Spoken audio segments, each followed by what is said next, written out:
COPWATCH, policing the police every single day.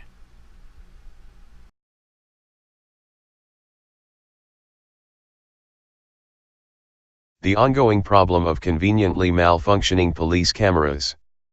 By Radley Balco. June 28. Email the author.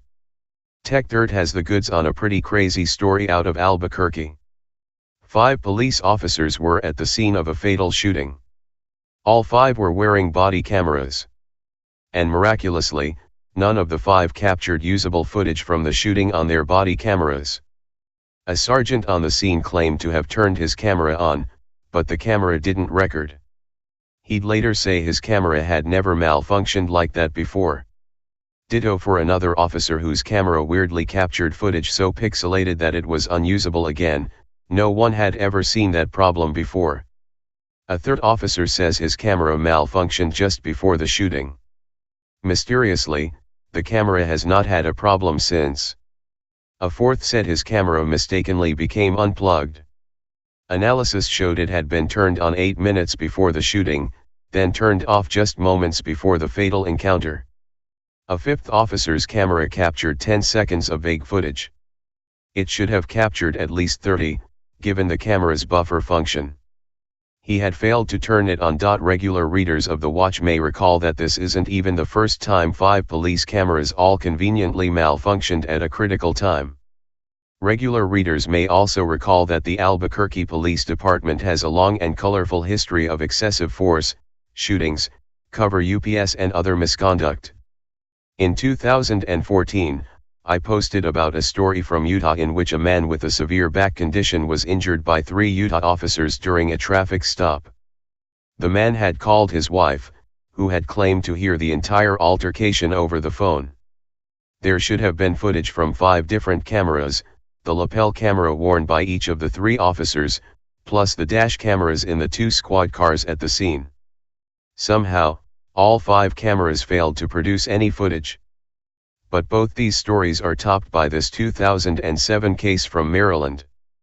In 2007, Andrea McCarran, an investigative reporter for the DC TV station WJLA, was pulled over by 7 Prince George's County police cars as she and a cameraman followed a county official in pursuit of a story about misuse of public funds. In a subsequent lawsuit, McCarran claimed police roughed her up during the stop, causing a dislocated shoulder and torn rotator cuff. McCarran won a settlement, but she was never able to obtain video of the incident. Prince George's County officials say all 7 dashboard cameras in the police cruisers coincidentally malfunctioned. I'm currently working on a long investigation into police misconduct in Little Rock. It'll be published here in the weeks to come. In the meantime, here's a little preview. A couple of years ago, civil rights attorney Mike Locks deposed Little Rock Police Department Captain Heath Helton about a similar recurring pattern in the LRPD, the pattern in which cops fail to activate their cameras during use of force incidents, and are ultimately found to have violated policy there, but are cleared of excessive force, precisely because there's no footage to corroborate the alleged abuse. Helton at the time was the head of training at the LRPD. Locks asked Helton if such a pattern might create an incentive for police officers to fail to activate their devices just before engaging in excessive force. Helton didn't seem to think it was a problem. Read these comments newsletter.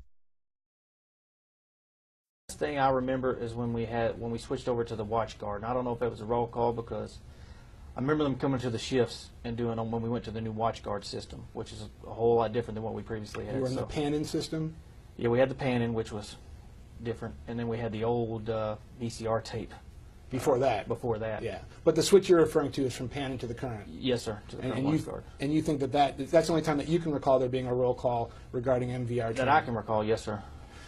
Would you agree with me that there was a pattern of malfunctioning MVR systems at the Little Rock Police Department throughout the 2000s? I know there were several issues with microphones going out of range, and that had to do with the frequencies and the amount of distance.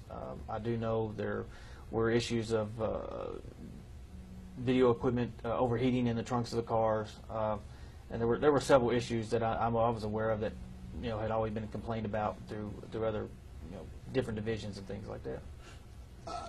Do you think that there was a recurring problem with MVR functioning at the Little Rock Police Department in the year 2000 to, say, 2012?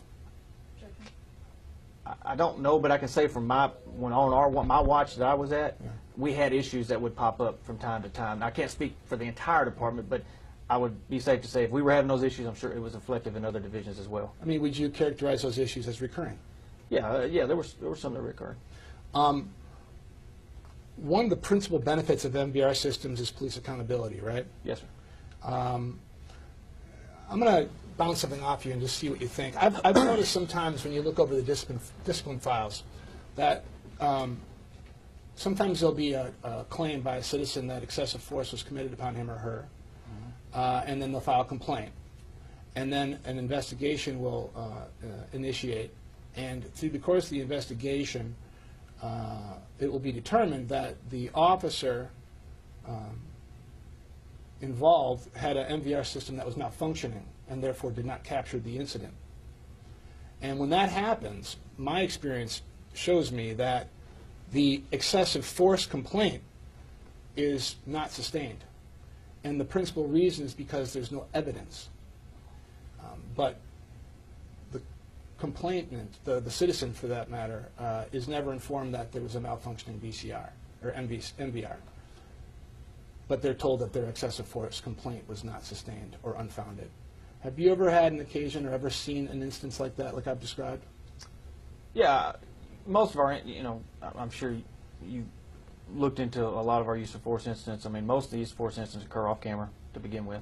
Well, but what there are do you mean by that? instances What do you where- mean by that? Well, where it might be inside of a house and the camera's obviously in the car is facing the hood of Sure. the car. So a lot of things are going to occur off camera. Now, you would still hope that audio component is captured. Right. But you know, if microphone issues go out, which was tendency, you know, that was a terminology you would see, you know, microphone wasn't working at the time, Yeah. you go back and try to evaluate a file, or if, you know, there were issues with that. Most of them that I can remember were always audio issues. So are you familiar with that phenomenon that I described or no? Yeah, I mean, things do happen. People file complaints and it's not sustained because there's just not enough, you know, evidence to support either whether it did occur or whether it did not occur. Now, if the MVR had been functioning in that particular scenario that we're describing, it might have captured the alleged incident, right? It could have. Let me ask you another question. I've noticed also a phenomenon, same as we've just discussed, but it turns out that the officer intentionally turned off or failed to activate their MVR system. And then they get a misconduct not based on initial complaint, or an MC, right? So I want to ask you how fair you think this is. Now, if a citizen alleges excessive force and files a complaint, and then through the course of the investigation it's determined that the officer willingly turned off their MVR system or failed to activate it, to the extent that they get a misconduct not based on an initial complaint, do you think it's fair to find the excessive force allegation unfounded on those facts?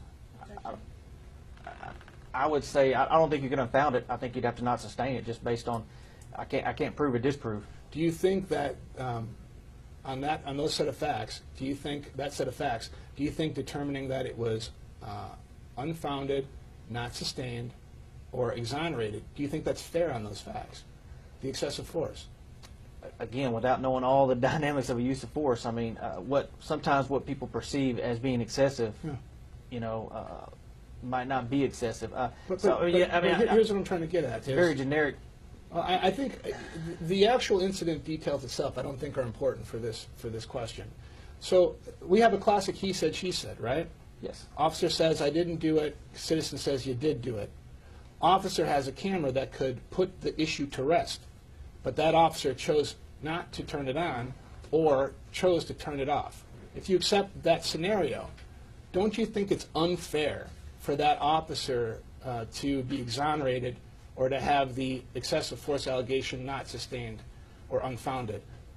Don't you think that's unfair? I think it's I can't say it's unprofessional if an officer purposely turned off his microphone, and then that officer is being disciplined for that violation, I don't think we can. It's hard for me to sit here and say whether it was excessive force or not because I don't know the overall. I mean, you're right what you said. He said, she said, type deal. Yeah. So if they're claiming excessive force, this officer's saying no. But if he purposely did that, I think there's more. It leads to be where maybe some more investigation needs to be done to substantiate the claim of the complainant. But I mean, that's just it. There is no more to be done. I guess I'm trying to get at is this. Don't you think that allowing, first of all, you've seen that scenario happen before, haven't you, that I described? Oh, yes, sir. Okay, and I think that's unfair. I think that an officer who turns off their microphone should be, or their system, should be on the hook for whatever happens because they made the choice to turn it off. You know, and it also smacks to me of kind of, strike that. Do you think that having that occur at the LRPD incentivizes officers to turn off their NVR systems if they're going to commit misconduct? No. The logic being that the worst that's going to happen is I'm going to get pinched for not having my camera on, but I know I won't get pinched on the excessive force because there'll be no proof of it. So do you think that that's fair? I think there's a lot of dynamics in there. I think most officers that come to work down here are good professional police officers. Agreed. And I represented one of them. Yeah, and they're bad apples in every barrel. Every profession, we all have them. Agreed.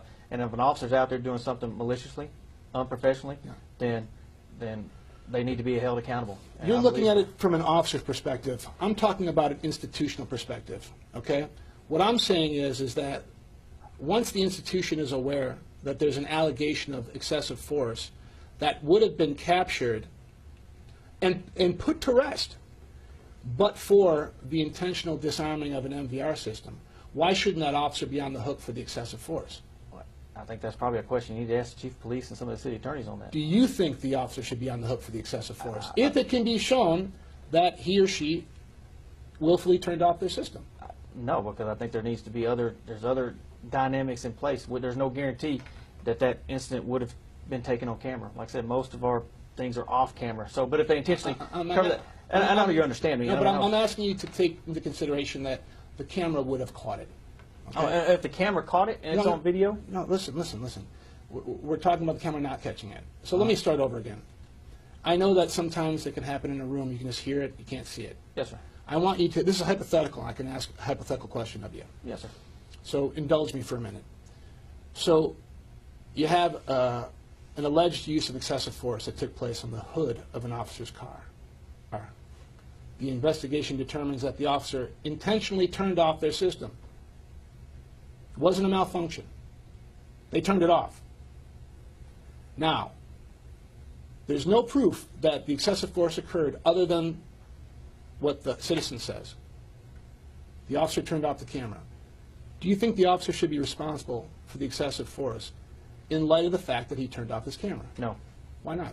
I think there needs to be further investigation needs to be done to gather all the facts pertaining to that. There's no more facts in Whether this it's- hypothetical. There's no more facts. Well, then no. So you don't think that incentivizes officers to disengage their camera before committing misconduct?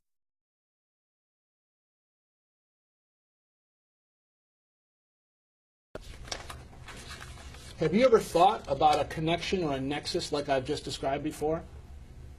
No, sir. Don't you think when rules are laxly, or strike that, don't you believe that when rules are not properly enforced, those who are to follow the rules don't follow them as closely as they would otherwise? No, I think people tend to make choices on their own. People decide to do things on their own, whether they feel like, whether it's they feel like they can get out here because the supervisor is not, whether I'm tied up in the office all day long, I'm not out here to keep a good watchful eye on my troops, and they'll tend to go out here and make poor decisions. I think that's an internal decision. People tend to make those. I mean, if a person decides to go out here and do something wrong, then that's something they solely did on their own. Right, but isn't that why you have policies? Yeah, but you know as well.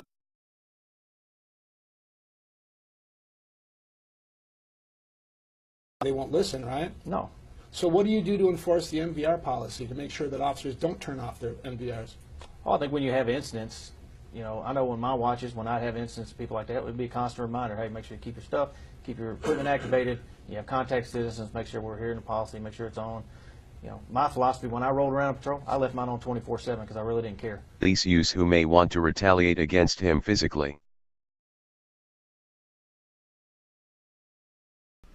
Hey Charlotte County, this is Charlotte County COPWATCH, and I just wanted you to know that I am using this stuff under fair use. And also remember to like and subscribe this channel.